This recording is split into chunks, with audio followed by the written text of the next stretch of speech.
It was pretty much all of the above. I mean, to get a call and be invited to join the Marvel Universe is a kind of good day. For me, I just couldn't imagine such a thing might happen. So it was a great laugh when that call came in. And then the Ancient One was irresistible to me. I didn't know Doctor Strange. I didn't know those comics. But the way it was described to me very simply was just tantalizing, and yeah, I couldn't say no to this one.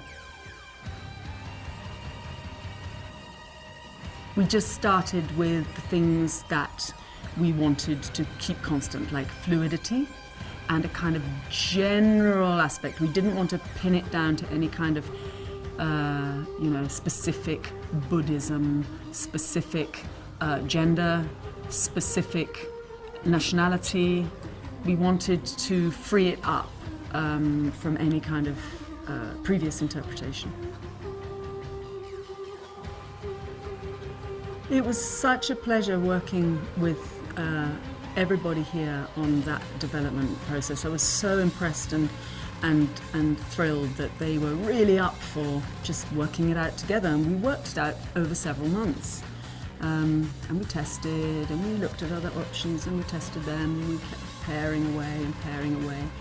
And as I say, with the Ancient One, we wanted to go for something very fluid, very sort of non-specific and pure and ageless. And that doesn't mean either young or old. It just means ageless. And it doesn't mean either male or female. It just means kind of gender-free. And so we ended up going for something pretty raw and simple and modern and kind of ancient.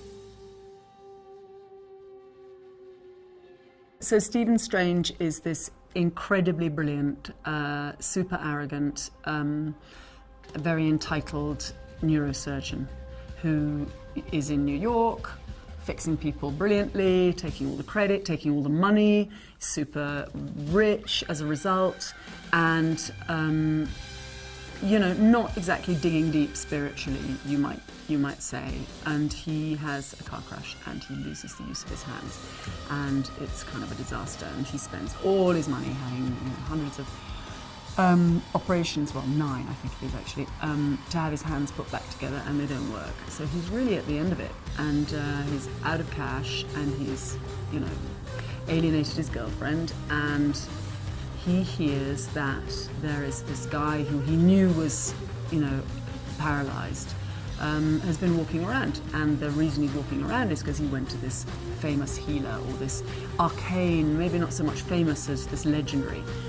Some people know about healer in this place called Kamartaj in Kathmandu.